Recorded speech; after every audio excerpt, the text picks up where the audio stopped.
Hello, welcome to the Sumo biology online classes. चलिए हम लोग बायोटेक को पढ़ रहे हैं। बायोटेक प्रिंसिपल में आज हम लोग पढ़ने लगे separation and isolation of DNA fragment. तो separation and isolation of DNA fragments में आइए। The cutting of DNA by restriction endonuclease. Restriction endonuclease की हेल्प से हम डीएनए को काट रहे हैं। Results in the fragments of DNA. DNA के फ्रेगमेंट्स बन जाएंगे। These fragments can be separated by a technique known as gel electrophoresis. और ये सेगमेंट, ये जो फ्रेगमेंट्स हुए हैं, these fragments can be separated by a technique known as gel electrophoresis. उसके लिए टेक्निक जेल इलेक्ट्रोफोरेसिस का सहायता लेके हम फ्रेगमेंट्स को अलग कर सकते हैं। डेवलप्ड बाय ए टाइसिलियस, जिसको कि ए टाइसिलियस ने डेवलप किया था। तो जेल इलेक्ट्रोफोरेसिस किसने डेवलप किया, याद रख लीजिएगा, ए टाइसिलियस। Electrophoresis is a technique of separation of molecule such as DNA, RNA और प्रोटीन। तो इलेक्ट्रोफोरेसिस क्या है? ये वो टेक्निक है सेपरेशन की मॉलिक्यूल्स के, जिसके की सहायता से हम डीएनए, आरएनए और प्रोटीन को on the basis of their site we can separate. तो उनके साइज के हिसाब से हम सेपरेट कर सकते हैं। तो याद रखिएगा, जेल इलेक्ट्रोफोरेसिस केवल डीएनए के लिए नहीं है।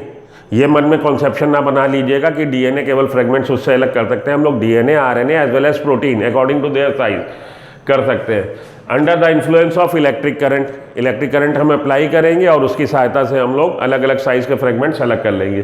So that they migrate in the direction of electrode bearing the opposite charge, जिससे कि वो जब आपने इलेक्ट्रिक चार्ज अप्लाई किया है तो अपोजिट पोल की तरफ चलेंगे, क्योंकि डीएनए फ्रेगमेंट्स पे निगेटिव चार्ज है, वो चलेगा पॉजिटिव इलेक्ट्रोड की तरफ, एनोड की तरफ। So they migrate in the direction of electrode bearing the opposite charge. DNA fragments move होंगे towards the anode because anode is the positively charge electrode.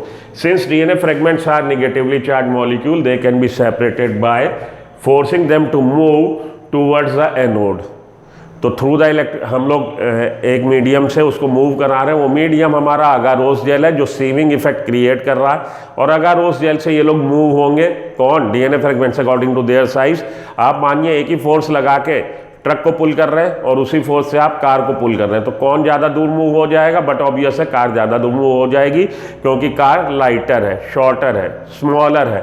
तो smaller the fragment the farther it go from the well. तो under the electric current ये ज़्यादा दूर तक move हो जाएगा। कौन जी? छोटा फ्रेगमेंट्स। तो आप देखिए कि अगर हम लोग यूज़ करें, हम लोग अगर यूज़ कर रहे हैं इको R1 को और बाम H1 को, अगर हम बाम H1 को यूज़ कर रहे हैं और ये डीएनए की हमारी एक फ्रेगमेंट है, डीएनए का एक पीस है, तो बाम की साइट आप जानते हैं GG@CC है। तो बाम इसको यहीं से कट लगाएगा। ये 5th प्राइम एंड और ये 3rd प्राइम एंड, ये 5th प्राइम एंड और ये 3rd prime and.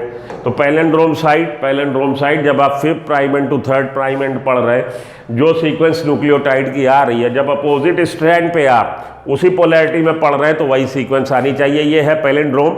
Restriction endonuclease की अपनी अपनी एक खास पैलेंड्रोम साइट होती है, जैसे कि बाम H1 की GG@CC है, लिख लीजिएगा, आपकी बुक में नहीं लिखी हुई। GG@CC जहाँ जहाँ डीएनए के उस पे आएगी, पीस पे, डीएनए के स्ट्रैंड पे आएगी, वहाँ वहाँ उसको कट लगा देगा। अब देखिए बाम H1 को जब हम यूज़ कर रहे हैं तो इसी डीएनए के फ्रेगमेंट में, इसी डीएनए के पीस में एक ये साइट भी है जो कि हमारी इको R1 की साइट है, GAATTC। वो इको R1 की साइट को नहीं काटेगा, क्योंकि इको R1 की साइट को रिकॉग्नाइज नहीं कर पाएगा। रिकॉग्निशन साइट उसकी खुद की अपनी GG@CC है। किसकी? बाम H1 की।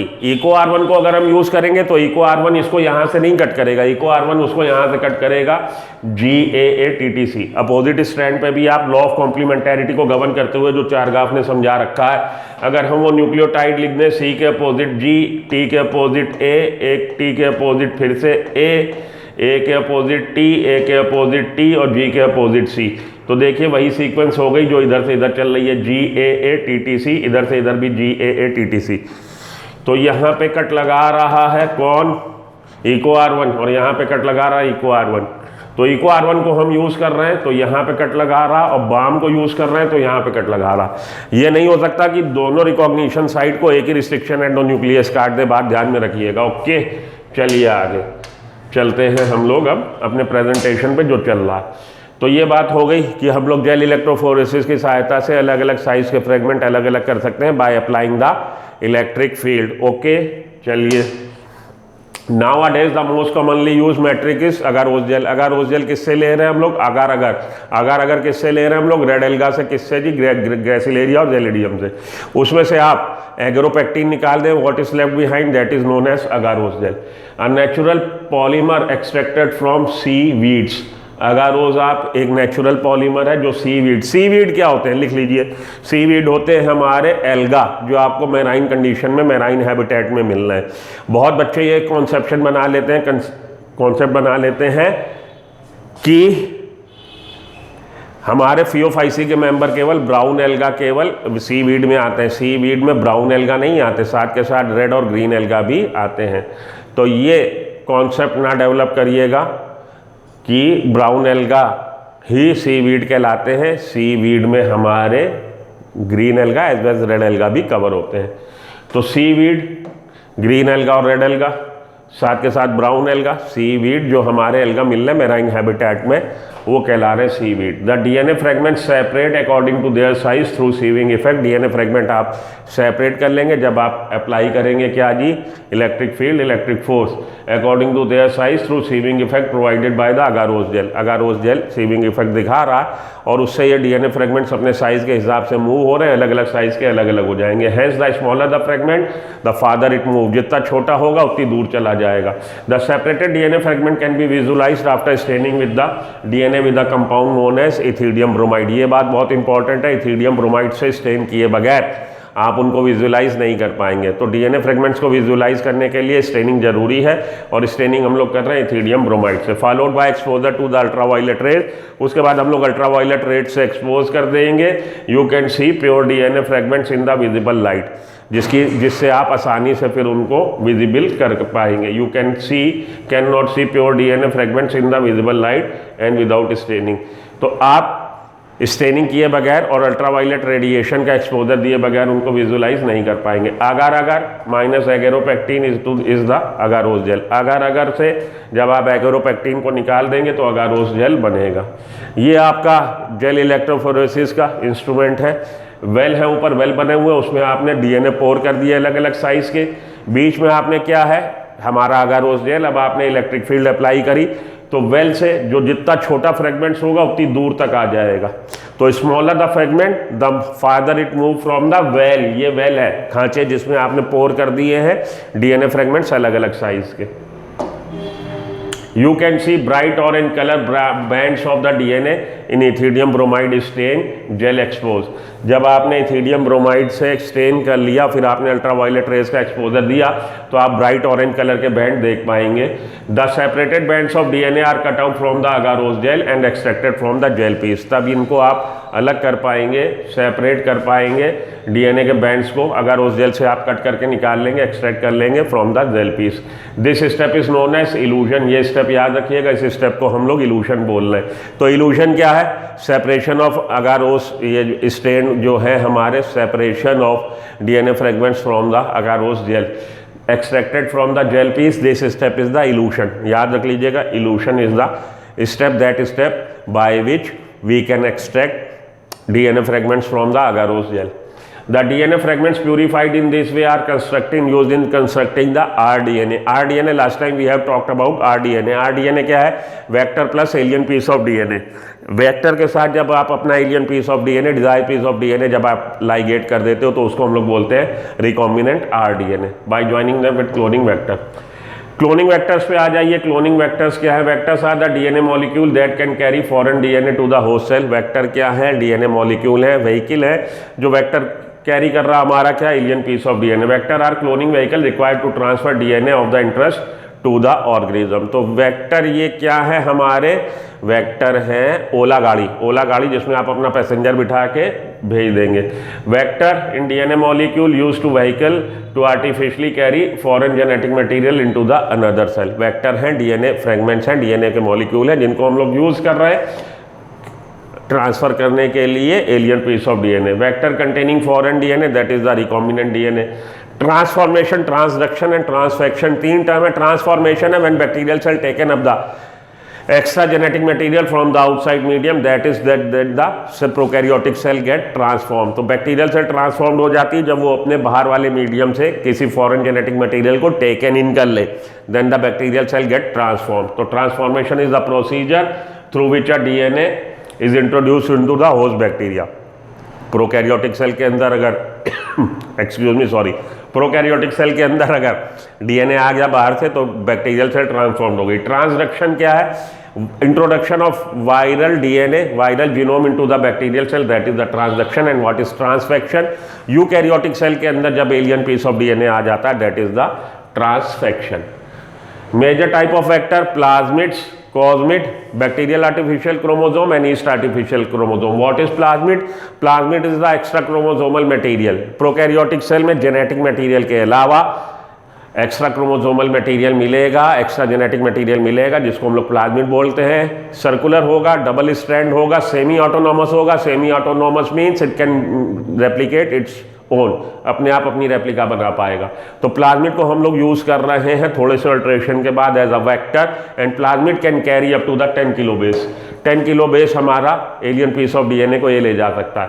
कॉस्मिड क्या है? कॉस्मिड हाइब्रिड वेक्टर है। जब प्लाज्मिड को आपने अटैच कर दिया, प्लाज्मिड के साथ आपने लाइगेट कर दिया, किसको? प्लाज्मिड के साथ आपने लाइगेट कर दिया कॉस सीक्वेंस ऑफ हमारा बैक्टीरियोफेज। बैक्टीरियोफेज की कॉस सीक्वेंस, कॉस सीक्वेंस क्या है? बैक्टीरियोफेज की कॉस सीक्वेंस है क्या है? बैक्टीरियोफेज की कॉस सीक्वेंस है हमारा ओवरहैंगिंग स्ट्रेच, स्टिकी एंड। उसके स्टिकी एंड को आपने लाइगेट कर दिया है प्लाज्मिड के साथ, ये बन गया कॉस्मिड। ये हाइब्रिड डीएनए है, ये कैरी कर सकता है up to the 45 to 50 kilo base pair. भाई आप घर बदल रहे हो, अपना शिफ्ट कर रहे हो, तो अगर एक दो सामान है आप ट्रॉली में लेके खुद ही चल दोगे, ज़्यादा सामान है आप रिक्शा बुलाओगे, और ज़्यादा सामान है आप छोटा हाथी बुलाओगे, बड़ा सामान है तो आप क्या बुलाओगे? ट्रक, और ज़्यादा सामान है तो आप क्या बुलाओगे? ट्रेलर। तो वही आप कितना अपना एलियन पीस ऑफ डीएनए की लंबाई कितनी है, उसी हिसाब से हम लोग चुनेंगे वेक्टर। तो मोस्ट ऑफ द टाइम बहुत छोटा होता है, 1 या 2 जीन होते हैं, तो आपका 10 किलो बेस से काम चल जाता है, इसीलिए प्लाज्मिड सबसे ज़्यादा यूज होते हैं। Where bacterial artificial chromosome and yeast artificial chromosome, as the name suggest itself, these are the artificial chromosome, synthetic है and it can carry a large number of DNA molecule. तो human genome project में इसको use किया गया है, bacterial artificial chromosome को और east artificial chromosome को। आगे वही आ रहा artificial chromosome, bacterial artificial chromosome and yeast artificial chromosome. Artificial chromosome are manufactured, synthesized chromosome in the context of east artificial chromosome and bacterial artificial chromosome. Artificial chromosome can carry a much larger size of DNA fragment than other than vector. Bacterial artificial chromosome and east artificial chromosome. Bacterial artificial chromosome can carry a 300 to 350 kilo base. 300 से 350 kilo base का इतना लंबा DNA fragment को carry कर सकता है। Yeast artificial chromosome 1 million bases, तो yeast artificial chromosome 1 million bases को कैरी कर सकता है। Of this the most commonly use vector are plasmid, सबसे ज्यादा यूज होने वाला प्लाज्मिड है। Common to all engineer plasmid are, क्या होना चाहिए प्लाज्मिड में? ओरिजिन ऑफ रेप्लिकेशन होना चाहिए, multi cloning site, recognition site होनी चाहिए, सिलेक्टेबल मार्कर होना चाहिए। Desirable property of cloning vector, cloning vector की प्रॉपर्टीज क्या है? क्लोनिंग वेक्टर की प्रॉपर्टी है ओवरआई साइट हो, हाई कॉपी नंबर हो, सिलेक्टेबल मार्कर हो, रिकॉग्निशन साइट हो, presence of rope, protein for replication हो। ओआरआई साइट हो, ओआरआई साइट के अलावा रोप हो, रोप के अलावा सिलेक्टेबल मार्कर हो, सिलेक्टेबल मार्कर के अलावा रिकॉग्निशन साइट हो। ये सब बातें आपको मिलनी चाहिए वेक्टर में। You know that plasmid and bacteriophage have the ability to replicate within the bacterial cell. आप जानते हैं कि प्लाज्मिड और बैक्टीरियोफेज के अंदर ये इनबिल्ट इनहेरेंट एबिलिटी है कि they can replicate their own bacterial cell में, independent of the control of the chromosomal DNA. Chromosomal DNA के कंट्रोल के बगैर bacteriophage because of their high copy number, bacteriophage का कॉपी नंबर बहुत होता है, वो अपनी बहुत रेप्लिका बना लेते हैं बैक्टीरियल सेल के अंदर। Bacteriophage because of their high copy number है many copy number, most of the very high copy number of their genome within the bacterial cell. Okay, ting ting ting. Some plasmid में है only 1 or 2 copies. कुछ plasmid ऐसे हैं जो 1 या 2 copy बना के रह जाएंगे।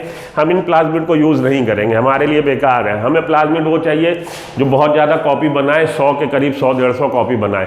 जितनी ज़्यादा कॉपी बनाएंगे उतना ज़्यादा आपका एलियन पीस ऑफ डीएनए का प्रोपगेशन होगा उतना ज़्यादा उसका एक्सप्रेशन आएगा, उतना ज़्यादा आप अपने मनमाफिक प्रोटीन को प्राप्त कर पाएंगे। सम प्लाज्मिड में है ओनली 1 or 2 कॉपीज पर सेल, वेयर एज अदर में है 15 to 100 कॉपी। तो आप किसको लाइक करेंगे? आप किस बल्लेबाज को टीम में रखेंगे? जो 1 या 2 रन बनाए कि जो सैकड़ा बनाए? जो सैकड़ा बनाए, सीधी सी बात, उसको रखेंगे। तो हम लोग प्लाज्मिड किसको चुनेंगे? जो इसकी कम से कम हाई कॉपी नंबर हो, 100 कॉपी बना दे। Their number can go even higher, 100 से भी ज़्यादा जा सकता है। If we were able to link an alien piece of DNA with bacteriophage और plasmid DNA, we can multiply its number equal to the copy number. अगर हमें कामयाबी मिल जाए कि हम अपना alien piece of DNA, desired DNA, इसके साथ लाइगेट कर दें, किसके साथ? प्लाज्मिड के साथ, जो अपना बहुत सारी कॉपी बना रहा, खूब सारे रन बना रहा। तो अगर आप कोहली के साथ बैटिंग करने उतरे, आप रन बनाओ ना बनाओ, कोहली सैकड़ा बनाएगा तो साझेदारी में भी 100 रन बन जाएंगे। तो कहने को आपका भी नाम हो जाएगा कि आपने साझेदारी में 100 रन बनाए। वही चीज़ यहाँ है, आपने अपना एलियन पीस ऑफ डीएनए अगर लाइगेट कर दिया, किसके साथ? किसके साथ? प्लाज्मिड के साथ, जिसका हाई कॉपी नंबर है। तो प्लाज्मिड जब अपनी 100 कॉपी बनाएगा तो इसकी भी 100 कॉपी साथ में बन जाएंगी। We can multiply its number equal to the copy number of plasmid और bacteriophage. Copy number refers to the average number of copies per host cell. Vector use at present are engineered in such a way, आज की तारीख में जो हम लोग vector use कर रहे हैं उसको इस तरह से बनाया गया है that easily linking of foreign DNA and selection of recombinant, जिससे हम उसको आसानी से लाइगेट कर सके, किसको? फॉरेन डीएनए को, और आसानी से पहचान सकें किससे? रिकॉम्बिनेंट और नॉन रिकॉम्बिनेंट। ये क्या होता है? अभी 2 मिनट में ज्ञान देता हूँ, 2 मिनट रुको। The following are the features that are required to facilitate cloning in a vector. तो कुछ फीचर है जो क्लोनिंग करने के लिए आवश्यक है। Origin of replication, this is the sequence. अब ओरिजिन ऑफ रेप्लिकेशन, शुरुआत रेप्लिकेशन की कहाँ होगी? कहीं से भी मुंह उठा के नहीं हो जाएगी। आप घर के अंदर घुसते हो तो प्रवेश द्वार से घुसते हो, उसी तरह से डीएनए का रेप्लिकेशन मुंह उठा के कहीं से भी नहीं चालू हो जाएगा। खाला जी का घर नहीं है। डीएनए का रेप्लिकेशन हमेशा चालू होता है ओरिजिन ऑफ रेप्लिकेशन, शुरुआत होगी रेप्लिकेशन की। ओरिजिन ऑफ रेप्लिकेशन साइट जो है, यहीं से डीएनए रेप्लिकेशन चालू होता है। हेलिकेज आएगा, टक टक टक काट देगा हाइड्रोजन बॉन्ड को और 2 स्ट्रैंड को अलग कर देगा, रेप्लिकेशन फॉग बन जाएगी, वहां से रेप्लिकेशन चालू होगा। प्रोकैरियोटिक डीएनए में replication, origin of replication ORI site only 1 होती है, वेयर एज यूकैरियोटिक डीएनए में मोर देन 1 होती है। लिख लीजिएगा, आपकी एनसीईआरटी में ये बात मेंशन नहीं है। Origin of replication, this is a sequence from where replication start, जहां से रेप्लिकेशन स्टार्ट होगा। And any piece of DNA when linked to the sequence can be made to replicate within the host cell. तो कोई भी आपने piece of DNA जो इसके साथ लाइगेट किया है वो रेप्लिकेट कर सकता है होस्ट सेल के अंदर, जब आपने ओरिजिन ऑफ रेप्लिकेशन के पास उसको लाइगेट कर दिया है। This sequence is also responsible, this is the very important line, that's why it is written in bold letter, कि ओरिजिन ऑफ रेप्लिकेशन केवल ओरिजिन ऑफ रेप्लिकेशन को गवर्न नहीं कर रहा, साथ के साथ responsible for controlling the copy number, copy number को भी कंट्रोल कर रहा है। So if you want to recover many copy number of the target DNA, इसलिए अगर आप चाहते हो कि टारगेट डीएनए के खूब सारे कॉपी नंबर हो तो आप उसको क्लोनिंग करवाओ ऐसे वेक्टर में जहां पे कॉपी नंबर बहुत ज्यादा हो। इसको छोड़िए, आगे बढ़िए। सिलेक्टेबल मार्कर पे आइए, यहाँ पे कपाट खोल लीजिए दिमाग के और थोड़ा सा अलर्ट होके बैठ लीजिए, मुंह पे छिट्टा मार लीजिए, चाय पी लीजिए। आइए, selectable marker. In addition to the ORI site the vector requires a selectable marker. ORI site के अलावा वेक्टर में क्या होना चाहिए? सिलेक्टेबल मार्कर होना चाहिए, which helps in identifying and eliminating, जिससे हम उसको आइडेंटिफाई कर पाए, एलिमिनेट कर पाए। किसको? नॉन ट्रांसफॉर्मेंट को ट्रांसफॉर्मेंट से और रिकॉम्बिनेंट को नॉन रिकॉम्बिनेंट से। Transformation is a process through which a piece of alien DNA is introduced into the bacterial cell। अब चलता हूं मैं उधर, किधर आपको समझाऊं कि what is transformant, what is recombinant, what is non recombinant, what is non transformant। तो 4 टर्म है, अगर उसको नहीं समझा तो आप बायोटेक्नोलॉजी को समझ ना पाएंगे। समझ लीजिए, बहुत जरूरी है उनको समझना, उन 4 टर्म को, कि रिकॉम्बिनेंट क्या है,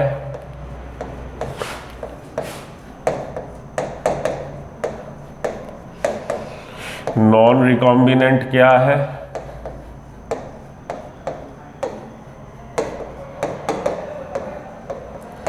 ट्रांसफॉर्मेंट क्या है,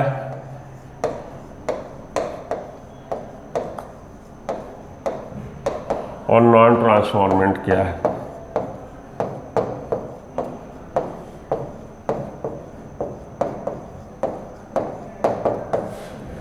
तो रिकॉम्बिनेंट है जब आप वेक्टर जो यूज़ कर रहे हैं, मानिए ये वेक्टर हम यूज़ कर रहे हैं टिंग टिंग टिलिंग, इस वेक्टर में अगर हमने अपना एलियन पीस ऑफ डीएनए साथ में लाइगेट करने में कामयाबी पा ली, तब ये बन गया हमारा आरडीएनए रिकॉम्बिनेंट। और अगर आपने कोशिश तो करी कि वेक्टर में लाइगेट कर दे लेकिन लाइगेट नहीं हुआ, तब वो कहलाएगा नॉन रिकॉम्बिनेंट। और ये वेक्टर आरडीएनए या वेक्टर या आरडीएनए या वेक्टर अगर बैक्टीरियल सेल के अंदर चला गया तो बैक्टीरियल सेल ट्रांसफॉर्म्ड हो गई।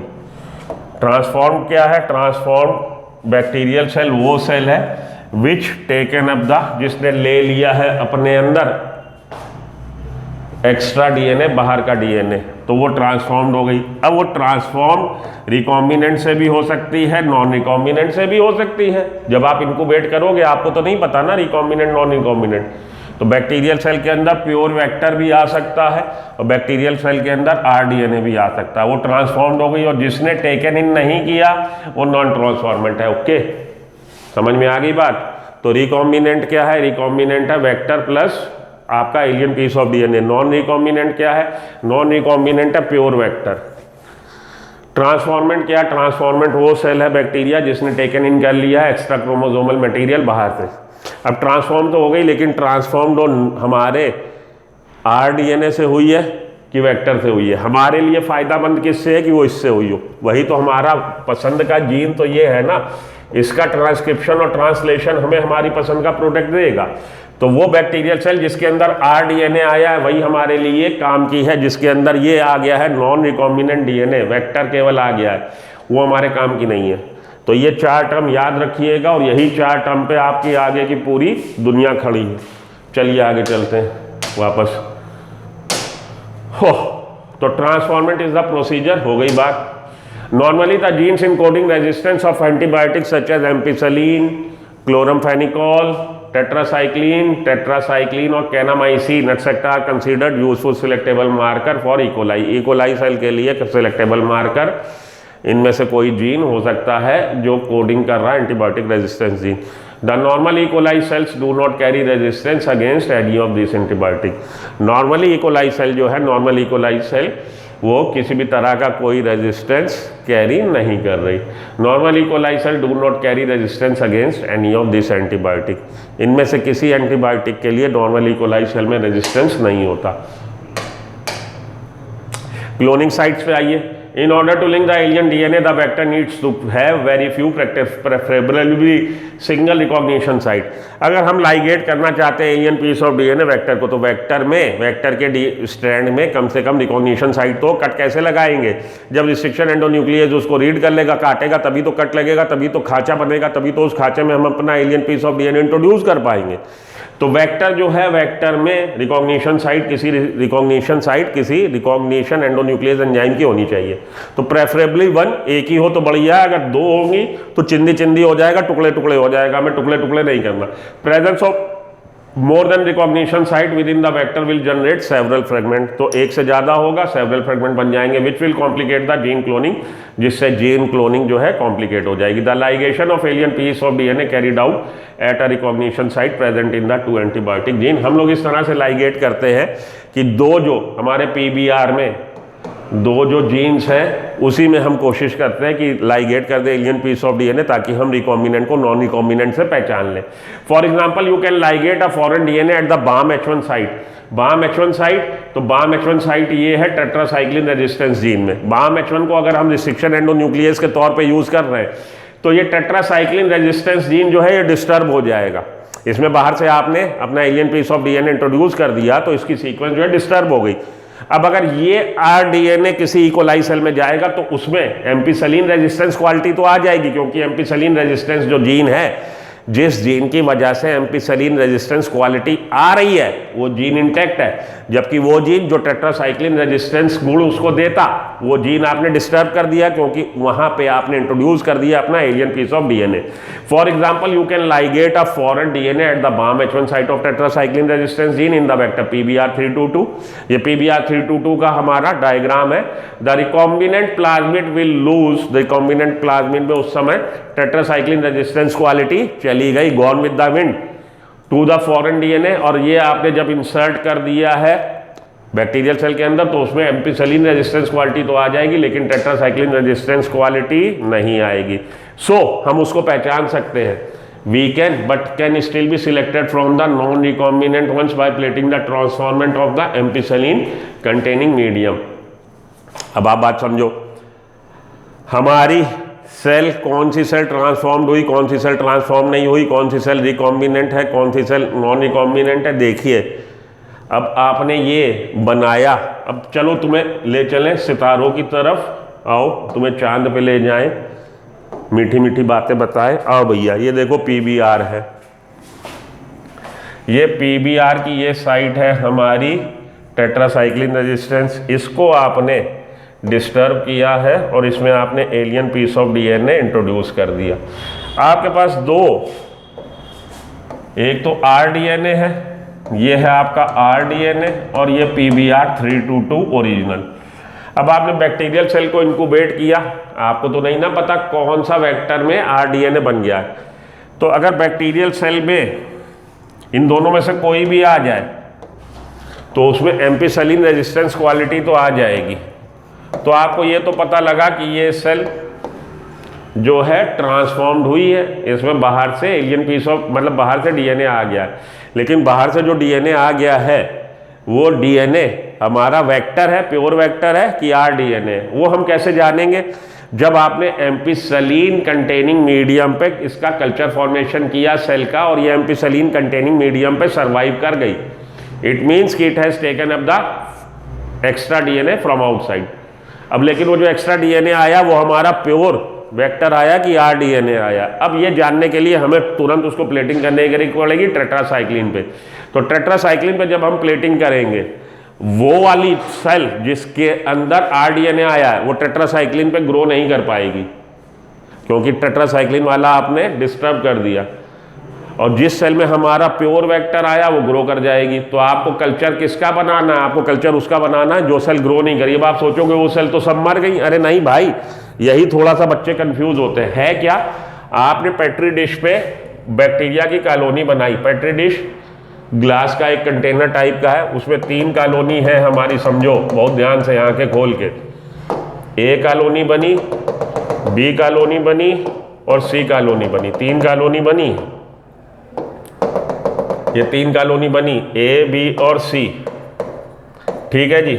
आपने इसकी जैसे हम लोग ठप्पा लगाते हैं स्टेम, वैसे ही आप लकड़ी का लॉग लेंगे, उस पर लगाएंगे वेलवेट पेपर, इस पर जरा सा छुआएंगे और पेट्री डिश पे छुआएंगे। और पेट्री डिश में आपने इस बार न्यूट्रिएंट मीडियम में क्या ले रखा है? न्यूट्रिएंट मीडियम में एक में एम्पिसिलिन और एक में टेट्रासाइक्लिन। तो आप देखिए वो वाली कॉलोनी, अब इसमें से जिसके अंदर बाहर से डीएनए नहीं आया वो कॉलोनी इन दोनों में कहीं भी नहीं बनेगी। अब एम्पिसिलिन जिसमें मीडियम है उसमें ये हमारी दोनों कॉलोनी ए और बी बन गई। तो इसका मतलब है इसमें ए और बी कॉलोनी में, ये जो ए और बी कॉलोनी है इसमें बाहर से डीएनए आ गया है, लेकिन वो जो डीएनए आया है वो डीएनए आरडीएनए है कि हमारा वेक्टर है। अब आपने टेट्रासाइक्लिन, ये था एम्पिसिलिन कंटेनिंग मीडियम पे ग्रो कराया। अब टेट्रासाइक्लिन कंटेनिंग मीडियम पे साथ के साथ ग्रो कराया है। इन दोनों में से जो सी कॉलोनी वहां आपको दिख जाएगी। अगर ए दिख गई तो ए में प्योर वेक्टर आया है, और अगर बी दिख गई तो बी में प्योर वेक्टर आया। जो कॉलोनी टेट्रासाइक्लिन कंटेनिंग मीडियम पे नहीं बनी वही आपके लिए काम की है। जो एम्पिसिलिन कंटेनिंग मीडियम पे तो बन गई लेकिन टेट्रासाइक्लिन कंटेनिंग मीडियम पे नहीं बनी, वही उसी के अंदर, उस कॉलोनी के अंदर आपका आरडीएनए आया है। क्योंकि आरडीएनए आने से उसमें एम्पिसिलिन रेजिस्टेंस क्वालिटी तो आ गई, क्योंकि एम्पिसिलिन वाली जीन को हमने डिस्टर्ब नहीं किया, लेकिन टेट्रासाइक्लिन वाले जीन को हमने डिस्टर्ब कर दिया है। तो लगे हाथ आपको 2 जगह प्लेटिंग करनी पड़ रही है, एम्पिसिलिन पे भी, टेट्रासाइक्लिन पे भी। अब जो कॉलोनी एम्पिसिलिन पे बन गई लेकिन टेट्रासाइक्लिन पे नहीं बनी, उसी के अंदर आरडीएनए आया है। जो कॉलोनी एम्पिसिलिन पे भी सरवाइव कर रही है, टेट्रासाइक्लिन पे भी सरवाइव कर रही है, उसके अंदर प्योर वेक्टर आया। क्लियर हुई बात? नहीं हुई क्लियर? तो कल दिन में सुबह 12 बजे से 2 बजे तक धूप में बैठना, 3 दिन लगातार जादू की तरह आ करना, फिर चौथे दिन ये लेक्चर देखना। ना समझ में आए मेरे इंस्टाग्राम पे रिपोर्ट करना, फिर मैं बताऊंगा आगे क्या कर सकते हैं। तो कॉलोनी हमने बनाई A B C nutrient medium पे, जब बन गई कॉलोनी नॉर्मल इकोलाई सेल में कोई भी क्वालिटी नहीं है। अब आपने उसकी स्टैंपिंग करी 2 पे, एम्पिसलीन कंटेनिंग मीडियम और टेट्रासाइक्लिन कंटेनिंग मीडियम। कॉलोनीज देखिए, जो कॉलोनी गायब हो जाएगी, जो कॉलोनी कहीं भी नहीं आई, वो कॉलोनी हमारी इनोसेंट है, बैक्टीरिया उसने बाहर से कुछ भी नहीं लिया। जो कॉलोनी, अब 2 कॉलोनी ऐसी हैं जो एम्पिसलीन पे ग्रो कर रही हैं, तो उन दोनों के अंदर बाहर से डीएनए आ गया। हमें ये जानना है कि बाहर से जो डीएनए आया वो आरडीएनए आया कि प्योर हमारा वेक्टर आया। तो टेट्रासाइक्लिन पे जिसको आपने डिस्टर्ब कर दिया था, जो कॉलोनी नहीं बनेगी वो आरडीएनए से मॉडिफाइड हुई है। अब आपके ये वाले तो मर गए, लेकिन ये तो जिंदा है, इसका आप कल्चर फॉर्मेशन कर सकते हो ना। आप सोचोगे आपने तो बच्चे को पैदा किया और बच्चे को टेस्ट कर लो कि मेरे काम का है नहीं, उसकी तो जान ले ली। जब वो यहाँ पे ग्रो नहीं हुआ, बच्चा ग्रो बैक्टीरियल सेल बनी नहीं, तो बच्चा ये सोचता है, स्टूडेंट ये सोचता है कि सर जब आपने कॉलोनी जो बनाई थी, जिनको मॉडिफाई किया, उनको तो जान घोट के मार डाला। अरे भैया, हमारे पास मास्टर रेप्लिका, मास्टर प्लेट है, हम उससे फिर से बना लेंगे। हमें ये तो पता लगे कि उनमें से कौन से हमारे काम के हैं। लिटमस टेस्ट होने के बाद हमें पता लगा कि हमारे लिए कौन सी कॉलोनी काम की है, बी कॉलोनी काम की है, क्योंकि बी कॉलोनी क्या कर रही थी, एम्पिसलीन कंटेनिंग मीडियम पे तो ग्रो कर रही थी, टेट्रासाइक्लिन कंटेनिंग मीडियम पे गायब हो गई। इसका मतलब है ये आरडीएनए से मॉडिफाइड हुई है। टिंग टिंग टिंग, समझ में आ गई? ना समझ में आई हो तो जो बताया तरीका वो अपनाना, धूप में बैठना, आ करना, चौथे दिन देखना समझ में आ जाएगा। तो DNA but still can be selected from the non recombinant one. तो एक एंटीबायोटिक रेजिस्टेंस जीन से हम लोग ट्रांसफॉर्मेंट और नॉन ट्रांसफॉर्मेंट को पहचान रहे हैं। एम्पिसलीन वाले से हम ट्रांसफॉर्मेंट और नॉन ट्रांसफॉर्मेंट को पहचान रहे हैं, और दूसरे जीन से हम रिकॉम्बिनेंट और नॉन रिकॉम्बिनेंट को पहचान रहे हैं। ये बुक आपकी लाइन, ये लाइन आपकी बुक में है। जो बच्चा 2 साल तक पढ़ता रहता, समझ में नहीं आता, समझ में ना आए मोंगा जी से मिलो। The transformant growing on ampicillin containing medium then transferred as a medium containing tetracycline. The recombinant will grow in the ampicillin containing medium. तो रिकॉम्बिनेंट जो हमारे प्योर वेक्टर से बने वो एम्पिसलीन कंटेनिंग मीडियम पे तो ग्रो कर रहे हैं, but not on the containing tetracycline. तो वो वाले हमारे जिसमें आरडीएनए आया, रिकॉम्बिनेंट, मेरे मुंह से भी गलत निकला, रिकॉम्बिनेंट जिसमें आरडीएनए आया है, जिसमें आपने डिस्टर्ब कर दिया है ये वाला, वो एम्पिसलीन पे तो ग्रो कर जाएंगे, टेट्रासाइक्लिन पे ग्रो नहीं करेंगे। वही कॉलोनी हमारे काम की है। But non recombinant will grow on the medium containing both.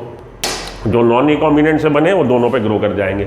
In this case, इस केस में one antibiotic resistant gene helps in the identifying the transformant from the non-transformant, whereas the other gene helping in identifying the non-recombinant and recombinant, whereas the other antibiotic resistant genes get inactivated due to insertion of alien piece of DNA, helps in the selection of recombinant। तो एक जो आपने यहाँ पे disturb कर दिया जो gene, उस जीन की सहायता से वो जीन सिलेक्टेबल मार्कर के तौर पे कर रहा, उस जीन की सहायता से हम ट्रांसफॉर्मेंट सेल में से उन सेल्स को कि कौन सी ट्रांसफॉर्मेंट हुई है प्योर वेक्टर से और कौन सी ट्रांसफॉर्मेंट हुई है हमारे आरडीएनए से, उसके बीच में हम भेदभाव कर लेंगे। Selection of recombinant due to inactivation of antibiotic. अब ये अगर इस तरह से सिलेक्शन कर रहे हैं, एट अ टाइम 2 पे प्लेटिंग कर रही, बड़ा झंझट है भाई, आपको 2 जगह ऑब्जर्व करना पड़ रहा है। अब उसके लिए हम लोगों ने क्या किया, हम लोगों ने एक अलग तरीका निकाल लिया, देयरफॉर अल्टरनेटिव सिलेक्टेबल मार्कर। अब हम लोगों ने अल्टरनेटिव व्यवस्था देख ली, वैकल्पिक व्यवस्था देख ली, अल्टरनेटिव सिलेक्टेबल मार्कर डेवलप। तो अब हम लोगों ने पीबीआर में एक ऐसा जीन इंट्रोड्यूस कर दिया है, उस जीन की वजह से अगर वो जीन इंटैक्ट है तो बैक्टीरियल कॉलोनी दे देगी ब्लू कलरेशन। आपने इंसर्शनल एक्टिवेशन करके उस जीन की सीक्वेंस पे, तो भैया मैन मेड है ना पीबीआर 322, अगर आपने उसकी सीक्वेंस पे इंट्रोड्यूस कर दिया alien piece of DNA, that gene get deactivated हो जाएगा सॉरी। तो इस तरह से जो आरडीएनए बनेगा वो जब बैक्टीरियल सेल अपने अंदर लेगी, ट्रांसफॉर्म्ड होगी, तो वो बैक्टीरियल सेल क्रोमोजेनिक सबस्ट्रेट की प्रेजेंस में ब्लू कलरेशन नहीं दे पाएंगी, क्योंकि बीटा ग्लैक्टोसाइडेज बनाने वाला, एंजाइम बनाने वाला जीन जो है उसी में आपने उंगल करके वहाँ पे alien piece of DNA introduce कर दिया, तो बीटा ग्लैक्टोसाइडेज बनेगा नहीं। बीटा ग्लैक्टोसाइडेज बनेगा नहीं तो ये ब्लू कलरेशन देगा नहीं। और अगर वो इंटैक्ट है, आरडीएनए हमारा नहीं बन पाया, आपका एलियन पीस ऑफ डीएनए वहाँ इंट्रोड्यूस नहीं हुआ, और बैक्टीरियल सेल में ये आ गया वेक्टर, तो ये ब्लू कलरेशन दे देगा। ब्लू कलरेशन जो बैक्टीरिया दे रहा है, इट मींस कि उसके अंदर आरडीएनए नहीं है, वो आपके लिए बेकार है, आप उसका कल्चर नहीं बनाएंगे। आप किसका कल्चर बनाएंगे? जो व्हाइट कलर की कॉलोनी बना रहा है। इसका मतलब है उसका जो जीन है बीटा ग्लैक्टोसाइडेज वाला, वो डिस्टर्ब हो गया। डिस्टर्ब तब हो गया कि उसके अंदर एलियन पीस ऑफ डीएनए आ गया। तो बीटा ग्लैक्टोसाइडेज जीन को आज की तारीख में हम लोग as a selectable marker use कर रहे हैं। The presence of a chromogenic substrate gives blue coloured colony if the plasmid in the bacteria do not have insert. अगर इंसर्ट नहीं हो पाया तो ब्लू कलरेशन दे रहा, अगर इंसर्ट हो गया तो वो जीन डिस्टर्ब हो गया तो ब्लू कलरेशन नहीं दे पाएगा। तो ये आपका सब समझाने का तरीका जो आपके लिए बेकार, आप भटक जाओगे। PBR 322 के बारे में 2-4 बातें सुनिए और क्लास को हम लोग वाइंड अप करते हैं। PBR 322 1977 में बनाया गया। इसमें 8 रिकॉग्निशन साइट हैं, अलग अलग 8 रिकॉग्निशन एंजाइम के लिए, हर एंजाइम के लिए एक। 2 हमारे एंटीबायोटिक रेजिस्टेंस जीन है, टेट्रासाइक्लिन और एम्पीसाइक्लिन। टेट्रासाइक्लिन में 2 रिस्ट्रिक्शन एंडोन्यूक्लियस के लिए साइट है, बाम के लिए और साल के लिए। बाम बैसिलस अमाइलस लीकोफेसियन, साल स्ट्रेप्टोकोकस एल्बस। और एम्पीसाइलिन में भी 2 हैं, Proteus vulgaris 1, PVU1 Proteus vulgaris 1 और PST1 प्रोविडेंशिया स्ट्रोटी 1। तो 2 रिकॉग्निशन साइट रिस्ट्रिक्शन एंडोन्यूक्लियस के लिए इधर, 2 इधर, 3 यहाँ पे इको-R1 और क्ला1 और हमारी हिंद 3 और एक यहाँ पे है प्रोटियस वल्गैरिस 2 की। टोटल 8 रिकॉग्निशन साइट है। रोप हमारा प्रोटीन फॉर रेप्लिकेशन भी है। प्लाज्मिड PBR 322 इसका नाम जो है P stand for plasmid, B stand for Bolivar, R for Rodriguez. Bolivar और रॉड्रिगेज साइंटिस्ट है जिन्होंने इसको कंस्ट्रक्ट किया था लैब में। 322 उसका सीरियल नंबर है। 4361 बेस पेयर से बना है, याद रखिएगा, फिक्स है ये बेस पेयर। 4361 लिख लीजिएगा, आपकी बुक में नहीं दे रखा। सर्कुलर ये हमारा PBR 322 4361 बेस पेयर से बना। P stands for plasmid, B stands for Bolivar, R for Rodriguez. The technique of insertion of desired gene into the DNA in the plasmid vector is called gene splicing. Gene splicing term याद रख लीजिएगा। gene splicing क्या है? Technique of insertion of desired gene into the, insertion करना desired gene का into the plasmid vector, that is called splicing. Gene splicing is the term used to refer to the process by which DNA of an organism is cut. Gene splicing वो तरीका है जिसमें हम DNA को काटते हैं organism को और उसको इंट्रोड्यूस करते हैं प्लाज्मिड में। Vector for cloning genes in plasmid and animal. You may be surprised to know that we have learned the lesson of transferring gene into the plants and animals from bacteria and virus. Bacteria और virus को observe करके हमने सीखा कि कैसे हम plants और animals में फॉरेन डीएनए को इंट्रोड्यूस कर सकते हैं, which have known for the ages, जो ये काम बहुत सालों से जानते थे, तो उनसे हमने सीख लिया। How to deliver genes to transform eukaryotic cell, कैसे यूकैरियोटिक सेल के अंदर जीन इंट्रोड्यूस कर सकते हैं बैक्टीरिया और बैक्टीरियोफेज को बहुत अच्छे से मालूम है। And force them to do what they want. For example Agrobacterium tumefaciens, example के तौर पे Agrobacterium tumefaciens a pathogen of several dicot plant, जो पैथोजेनिक पैथोजेनिक मटेरियल है सर्टेन डाइकॉट प्लांट्स के लिए, कुछ डाइकॉट प्लांट्स के लिए, सेवरल डाइकॉट प्लांट्स में ये पैथोजेनिक है, डिजीज कॉजिंग है।